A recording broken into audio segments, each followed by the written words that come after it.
Welcome. It is truly great to have you here today. Have you ever felt like no matter how hard you work, or how much you try to change your habits, you eventually snap back to the same old patterns?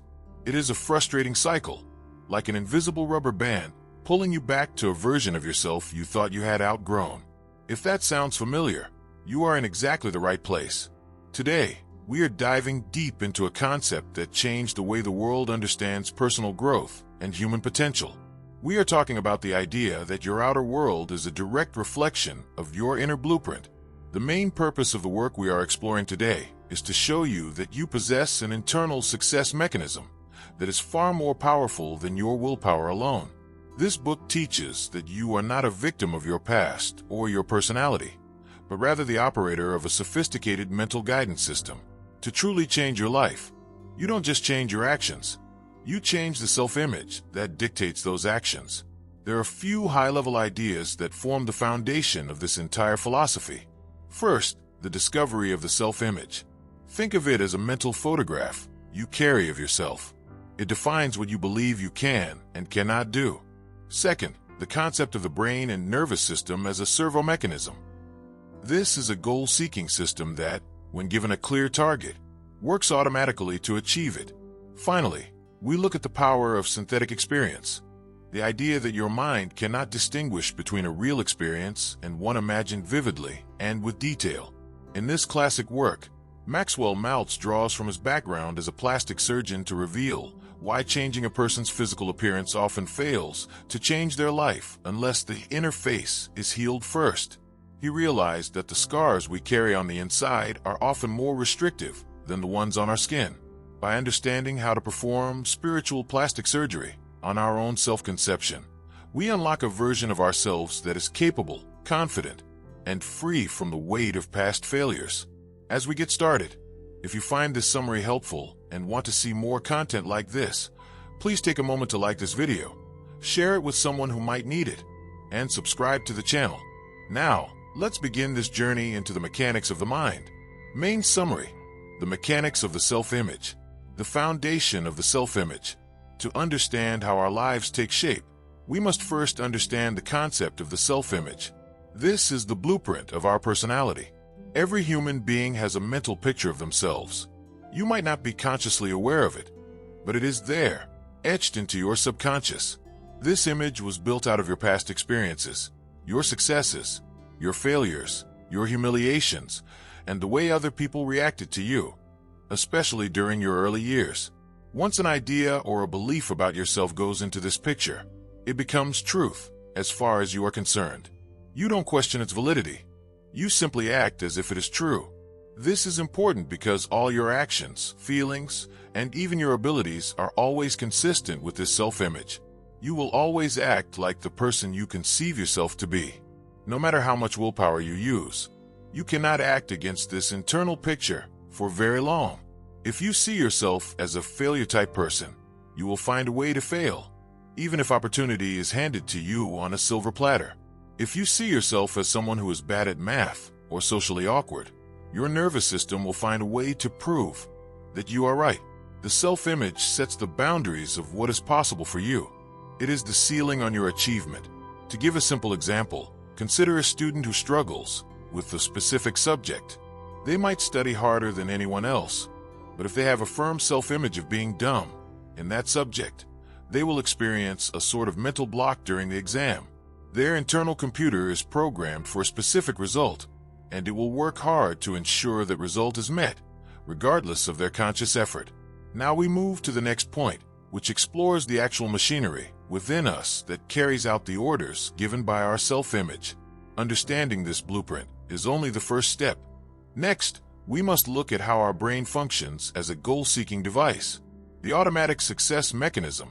The book explains that every living thing has a built-in guidance system or success mechanism to help it achieve its goals, which, at the most basic level, is survival. In humans, this mechanism is much more complex. Our brain and nervous system function as a highly sophisticated servo mechanism. Think of it like a self-correcting torpedo or a computer system. Once you give it a goal, it automatically finds the path to that goal. It uses feedback from its environment to make course corrections. When it swerves off track, it senses the error and moves back toward the target. This is a crucial insight because it means you don't have to force success through sheer struggle. Your job is not to do the work of the mechanism, but to provide the mechanism with a clear goal. When you have a target in mind, your subconscious takes over. It taps into your stored memories and past experiences to find the how. This mechanism is automatic in the sense that it operates below the level of conscious thought. If you provide it with a success goal, it functions as a success mechanism. However, if you provide it with failure goals by focusing on your worries, fears, and past mistakes, it functions as a failure mechanism, leading you toward the very things you fear. The importance of this cannot be overstated. It shifts the focus from trying harder to targeting better. We often fail because we are so focused on the obstacles that the obstacles become the goal our mechanism is steering toward. By shifting our mental focus to the desired end result, we allow our internal guidance system to do what it was designed to do. For instance, think of the way you learned to ride a bicycle. You didn't consciously calculate the physics of balance. You had a goal: to stay upright and move forward. You fell many times, but your success mechanism used those failures as feedback to make corrections until, eventually, the habit of balance was learned and became automatic. Now we move to the next point, where we look at the specific tool we use to program this mechanism: the power of our own imagination, the power of creative visualization. If the brain is a servo mechanism, then imagination is the steering wheel. The book emphasizes that the human nervous system cannot tell the difference between a real experience and an experience imagined vividly and in detail. This is a scientific fact of how our neurons fire. When you imagine yourself performing a task perfectly, your brain is actually undergoing the same patterns of neural activity as if you were doing it in real life. This is what we call synthetic experience. This is important because it allows us to practice success before we ever step onto the field. Most people use their imagination destructively. They worry, which is just a form of negative mental rehearsal. They play movies of their future failures over and over in their heads, effectively programming their success mechanism to fail. Creative visualization is the process of intentionally using this power for our benefit. By spending time each day visualizing ourselves acting and feeling the way we want to act and feel, we provide our internal computer with new data. We are building a new memory of success that the mechanism can then use as a blueprint. The key to effective visualization is detail and feeling. You must see yourself in the situation, noticing the environment, the sounds, and most importantly, how you feel in that moment of success. You aren't wishing, you are mentally practicing. A short example of this is seen in athletes or performers who use mental rehearsal. A basketball player who sees the ball going through the hoop repeatedly in their mind is actually training their nervous system to execute that physical motion. They are building mental muscles that translate directly into physical results. Now we move to the next point, which addresses how we can clear away the old, negative programming that stops our mechanism from working effectively. Dehypnotizing yourself from false beliefs. One of the most profound ideas in the book is that many of our limitations are not real. They are hypnotic beliefs. We have, in a sense, been hypnotized, either by ourselves or by others, into believing things about our limitations that simply aren't true. When you tell yourself, "I'm just not a leader," or "I've always been a nervous person," you are accepting a suggestion as an absolute fact. These beliefs act like a mental brake on your success mechanism. You are essentially trying to drive forward while your foot is firmly on the brake of a false belief. This is important because you cannot achieve a goal that contradicts your beliefs. To release your full potential, you must dehypnotize yourself. This doesn't involve complex rituals. It involves the calm, rational realization that your past failures do not define your future potential. You must challenge the negative certainties you hold about yourself. Most of these beliefs were formed when you were a child or during a time of emotional distress, and they are often based on a complete misunderstanding of the situation. By realizing that these facts about your personality are actually just outdated opinions, you take the power back. You begin to see that you have the right to choose new beliefs that align with the person you want to become. It is a process of letting go of the false so that the true self, the successful self, can emerge. For example, imagine someone who believes they are bad with people because they were teased once in middle school. For decades, they have lived as if that one moment defined their social capacity. Dehypnotization is the act of looking at that old memory and realizing it was a single event, not a permanent sentence, and that they are free to act differently today. Now we move to the next point, where we explore the specific ingredients that make up a success-type personality, helping us recognize when our mechanism is on the right track. The ingredients of the success-type personality. The book outlines a specific success profile that we can use to measure our progress. This isn't about being perfect, but about developing a set of attitudes that allow our success mechanism to function at its peak. These ingredients form the acronym SUCSS. The first is a sense of direction. A success-type personality is always moving toward a goal. Without a target, the mechanism has nothing to work on and becomes stagnant. Next is understanding. This is the ability to see the truth of a situation, rather than what we fear or hope is true. It means being able to admit our mistakes without letting them destroy our self-worth. Then comes courage. This is the willingness to act on our goals, even when we feel uncertain. Courage is not the absence of fear, but the ability to move forward in spite of it. Charity is another key ingredient. This is a genuine interest in and concern for other people. When we treat others with respect and kindness, we naturally begin to treat ourselves better too. This leads to esteem, having a healthy self-respect. You must believe that you are a person of value who deserves success. Then there is self-confidence, which is built on the memory of past successes rather than past failures. Finally, there is self-acceptance. This means accepting yourself as you are right now, with all your faults, while still striving to improve. You cannot change what you do not first accept. These qualities are important because they create an internal environment where the success mechanism can thrive. They act as the oil that keeps the mental machinery running smoothly. When these traits are present, we find that life flows with much less friction. Consider how a person with a strong sense of direction handles a setback. Because they have a clear target, they view a failure merely as feedback, a sign that they need to adjust their course, rather than a sign that they are a failure as a person. Now we move to the next point, which discusses the opposite of this. The signs that our mechanism has been hijacked by a failure-type personality and how to recognize those warning signs. Just as there are specific traits that signal a healthy, functioning success mechanism, there are also symptoms that indicate our internal guidance system has been hijacked. The book outlines these as the failure-type personality, often represented by the acronym FILURE. Recognizing these signs is not about self-criticism. It is about diagnosis. You cannot fix a machine if you don't know which parts are malfunctioning. The first symptom is frustration. This occurs when we feel that our goals are blocked or that we are incapable of achieving what we want. It leads to a sense of helplessness. Next is aggressiveness, which, in this context, refers to misdirected energy. When we are frustrated, we often lash out at others or ourselves, wasting the very energy we need to solve the problem. Then there's insecurity, the feeling of being not enough or not as good as others. This is usually based on a false comparison, where we compare our own internal feelings of inadequacy with the mask of confidence others wear. Loneliness is another key symptom. It is the feeling of being cut off from others, often as a defense mechanism to avoid being hurt. This leads to uncertainty, where we become afraid to make any decision at all for fear it might be the wrong one. Resentment is perhaps the most toxic symptom. It is the feeling that life or other people owe us something, which effectively places the control of our happiness in someone else's hands. Finally, there is emptiness. This is the stage where life seems to lose its flavor because we have stopped moving toward meaningful goals.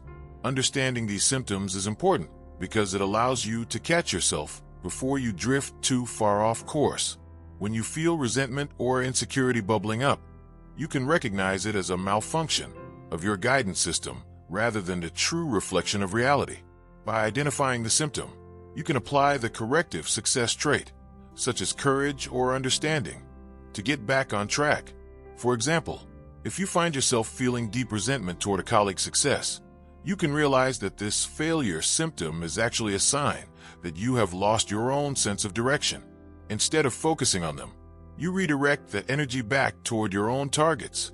Now we move to the next point, where we discuss how to heal the mental wounds that often cause these failure symptoms to persist in the first place. Healing the emotional scars. Just as the body develops physical scar tissue to protect a wound, the mind develops emotional scar tissue to protect us from further hurt or humiliation. This book explains that while physical scars are often visible, emotional scars are hidden within the self-image. These scars make us rigid, fearful, and less capable of responding to life with spontaneity. We become tough on the outside to hide a perceived weakness on the inside, but this toughness is actually a form of spiritual paralysis. Healing these scars is important because, as long as they exist, they dictate your reactions. An emotional scar makes you oversensitive. Like a physical scar that hurts when touched, an emotional scar causes you to overreact to criticism or perceived slights. To heal, you must perform a kind of spiritual plastic surgery. This is done through the power of forgiveness. Forgiveness, in this sense, is not a moral favor you do for someone else. It is a practical necessity for your own mental health. It is the act of canceling the debt so that you no longer have to carry the weight of the past. Forgiveness means letting go of the resentment that keeps the scar inflamed. It also means forgiving yourself for past mistakes. When you hold a grudge against yourself, you are effectively telling your success mechanism that you are unworthy of success, which causes the mechanism to work against you. By practicing forgiveness at a distance, viewing the person or the event without the emotional charge, you allow the scar tissue to soften and your true personality to emerge. A short example of this is the person who was once embarrassed during a presentation and now refuses to speak up in meetings. The scar is the belief that speaking is dangerous. Healing that scar requires forgiving the younger self who felt embarrassed and realizing that the danger is no longer real. Now we move to the next point, which explores how to unlock the natural, creative personality that these scars and inhibitions have been hiding. Unlocking the inhibited personality. The book describes many people as inhibited, meaning their natural, successful personality is locked behind a wall of excessive caution and self-consciousness. An inhibited person is like a high-performance car with the emergency brake left on. They are constantly checking themselves, wondering what others think, and trying to be perfect before they ever take a step. This overcaution is actually a form of excessive negative feedback. This is important because your success mechanism works best when it is allowed to function spontaneously. Think of a master pianist. They don't consciously think about every finger movement. If they did, they would stumble. They let go and allow the mechanism to perform. To unlock your personality, you must learn to be less careful. This doesn't mean being reckless, but rather trusting your internal guidance system to handle the how while you focus on the what. The goal is to move from a state of self-consciousness to self-forgetfulness. When you are self-conscious, you are focused on yourself and your performance, which creates tension and error. When you are self-forgetful, you are focused on the task at hand or the person you are speaking with. This allows your natural warmth and capability to flow without interference. The book suggests practicing intentional spontaneity, doing things without overplanning, to help break the habit of inhibition. For instance, someone who stutters often does so because they are trying too hard not to stutter. Their conscious mind is interfering with an automatic process. When they stop trying and start communicating the message instead of the mechanics, the inhibition often disappears. Now we move to the next point, where we look at how to use the power of logic and rational thought to clear away the fog of negative emotions. The power of rational thinking. While the self-image is largely housed in the subconscious, the book teaches that we can use our conscious, rational mind to influence it. Many people believe they are at the mercy of their feelings, that if they feel like a failure, they must be a failure. However, your feelings are simply the output of your current programming. If the programming is based on a false belief, the feeling is also false. This is important because it gives you a tool to fight back against negative self-talk. You can use rational logic to challenge the validity of your feelings. When a feeling of insecurity or fear arises, You can ask yourself, is there a factual reason for this feeling, or is it just an old habit?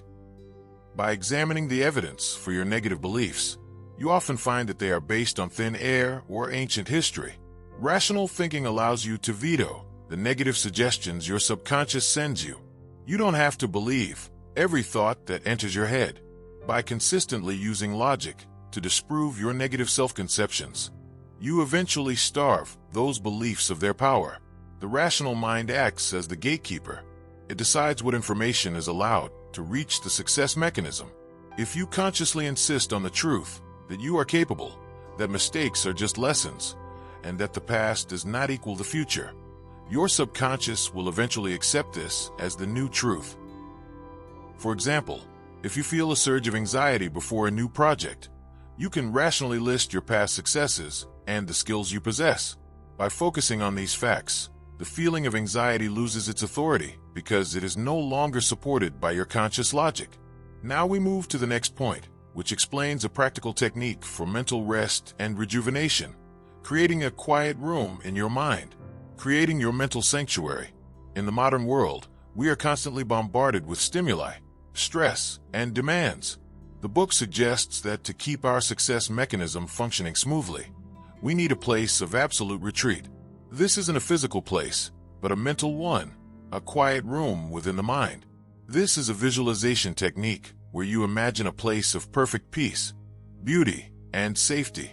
This is important because it provides a reset button for your nervous system. When you spend a few minutes each day mentally retreating to this quiet room, you allow your physical body and your mind to drop all their defenses. It is a form of deep relaxation that de-stresses the self-image.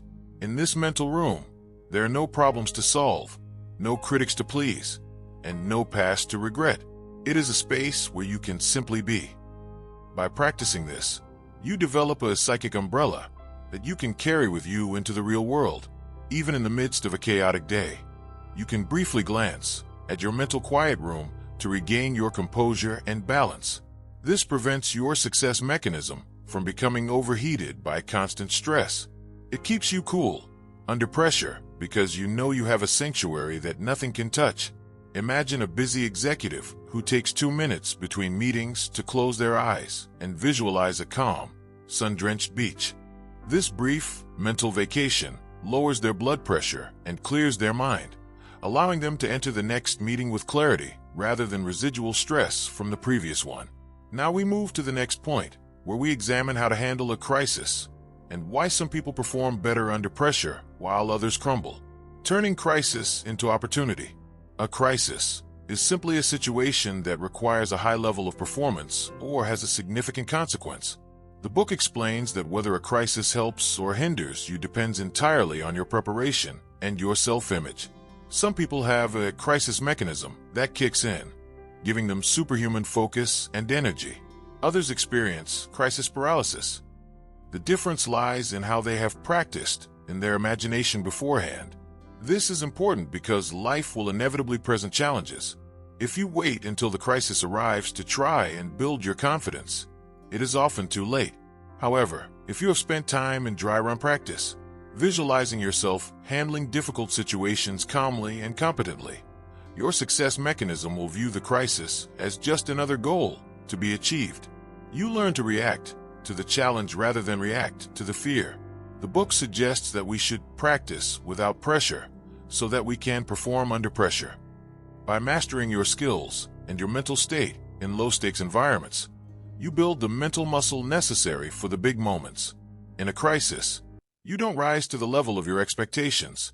You fall to the level of your automated training. For example, a pilot doesn't learn how to handle an engine failure while the plane is actually falling. They practice it hundreds of times in a simulator. When the real crisis happens, their success mechanism simply executes the program they have practiced, often before they even have time to feel afraid. Now we move to the next point, where we discuss the winning feeling and how to summon it at will to boost your performance. Summoning the winning feeling. Success breeds success, but the book points out a fascinating shortcut.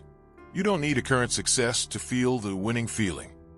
You can summon the physical and emotional sensations of past successes and attach them to your current goal. This feeling of confidence, or expectant success, acts as a powerful fuel for your success mechanism. This is important because your mechanism needs a clear signal of what you want to achieve.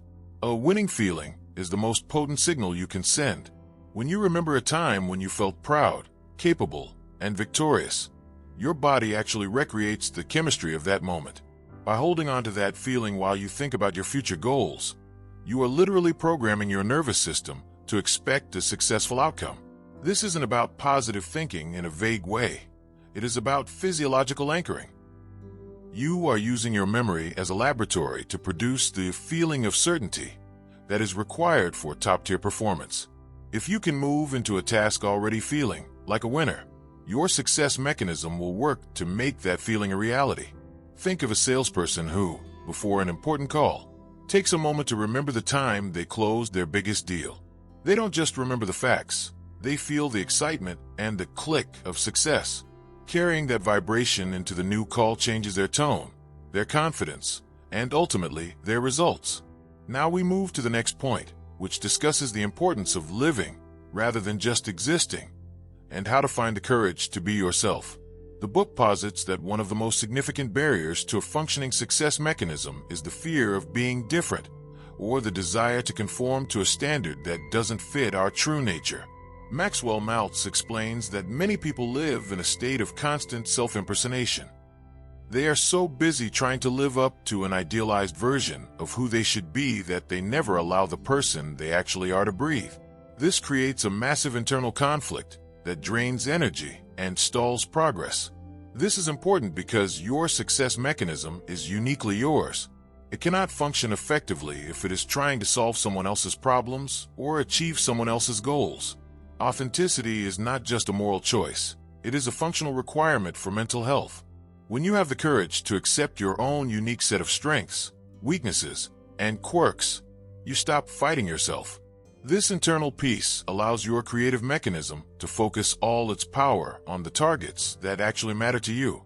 The courage to be yourself also involves accepting that you will make mistakes and that you will not be liked by everyone, and that this is perfectly okay. By giving yourself permission to be wrong, you remove the fear of failure that often keeps people paralyzed in a state of average.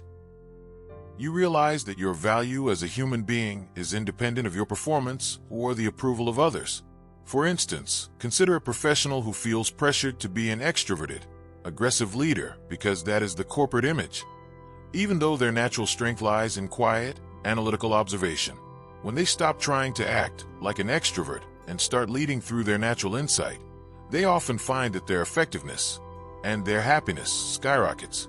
Now we move to the next point, which addresses the physical and mental habits that can help us maintain this success type mindset on a daily basis. Building the habit of happiness. Most people believe that happiness is a result of success, but the book argues the opposite. Happiness is a habit that enables success. Happiness is defined here as a state of mind in which our thinking is pleasant for a good portion of the time.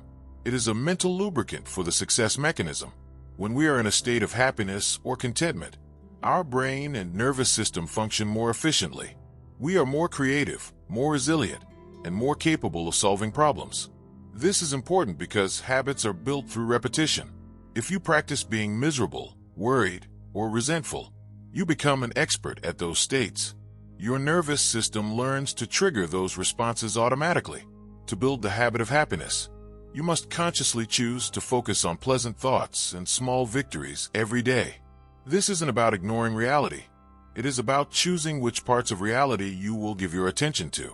The book suggests that we should practice being happy just as we would practice a musical instrument. We can start by making a conscious decision to be as cheerful as possible, to react to small irritations with calm rather than anger, and to appreciate the small positives in our environment. Over time, these conscious choices become an automatic habit. Your default setting shifts from gray to bright, which in turn makes your success mechanism more likely to hit its targets. A simple example is how we start our morning. If we wake up and immediately focus on the problems of the day, we are practicing a habit of stress. If, instead, we take a moment to be grateful for a comfortable bed or a cup of coffee, we are training our happiness muscle. setting a positive tone that the success mechanism follows throughout the day. Now we move to the next point, which discusses the concept of life force and how our mental attitude can actually influence our physical vitality and longevity. Tapping into the life force. In the final stages of the book's philosophy, Maltz touches on the idea that there is a life force, or a creative power, that flows through us. He observed as a surgeon that some patients healed rapidly and with minimal scarring, while others lingered and struggled. The difference was often their will to live or their mental outlook. He suggests that our success mechanism is the channel through which this life force flows. When we are moving toward meaningful goals and maintaining a positive self-image, we are plugged into this energy. This is important because it suggests that our mental health and our physical health are inextricably linked. A failure-type personality, characterized by resentment, fear, and emptiness, actually blocks this life force, leading to fatigue and a lack of physical vitality. On the other hand, having a reason to get out of bed, a goal that excites you, actually triggers a physiological response that can lead to increased energy and even better physical health. The book encourages us to never retire from life. Even as we age, we must continue to set new goals and find new interests. As long as we are looking forward with anticipation, we are keeping our success mechanism active and our life force flowing. We were designed to be goal seekers, and when we stop seeking goals, we stop truly living. Think of the difference between two people in their 80s, one who has given up and spends their time dwelling on the past, and another who is learning a new language or gardening. The second person often has a spark in their eye and a level of physical energy that defies their age. They are still in the game, and their success mechanism is still working to keep them capable of achieving their aims. Now we move to the next point, where we summarize how to integrate all these concepts into a daily mental training program. Daily mental training for lasting change. The culmination of the work is the understanding that knowledge alone is not enough. Knowledge must be turned into knack. You don't learn to drive a car by reading a manual. You learn by doing. Similarly, you don't change your self-image just by understanding the theory. You must engage in daily mental training. This involves taking at least 30 minutes a day to sit quietly and practice the visualizations, the rational thinking, and the winning feeling we have discussed. This is important because the self-image is stubborn. It was built over years of repetition, and it requires consistent new data to be overridden. During this daily session, you see yourself acting as the person you want to be. You feel the confidence you want to have. You rationalize away the old, false beliefs. You treat this time as an appointment with your most important client, yourself. By doing this consistently, you are not faking it. You are providing your nervous system with the synthetic experience. It needs to update your internal blueprint. Eventually, the new you becomes the real you. The habits of success, happiness, and confidence become as automatic as breathing. You stop trying to be successful and start being successful because your internal mechanism is now programmed to settle for nothing less. An example of this is the process of learning any new skill, like typing. At first, it is slow and requires conscious effort, but through daily, repeated practice, the mechanism of your fingers learns the keys. Soon, you are typing your thoughts directly onto the screen without ever looking at your hands. Your daily mental training does the same for your personality and your life results. We have covered a tremendous amount of ground today, from understanding the invisible blueprint of your self-image to realizing that you have an automatic success mechanism built right into your nervous system. The overarching message of this entire philosophy is incredibly empowering. You are not a machine, but you are the operator of the most sophisticated, goal-seeking machinery in the known universe. The greatest shift this work offers is the realization that sheer struggle, stress, and white-knuckled willpower are not the ultimate keys to a better life. In fact, trying to force change through willpower alone is exhausting and usually temporary because it fights against your internal programming. Instead, the true secret lies in changing the target you are giving your internal computer. When you use your creative imagination to paint a vivid, detailed picture of the outcome you want, and when you allow yourself to truly feel that success in the present moment, you stop fighting yourself. You align your conscious desires with your subconscious machinery, allowing your nervous system to do the heavy lifting.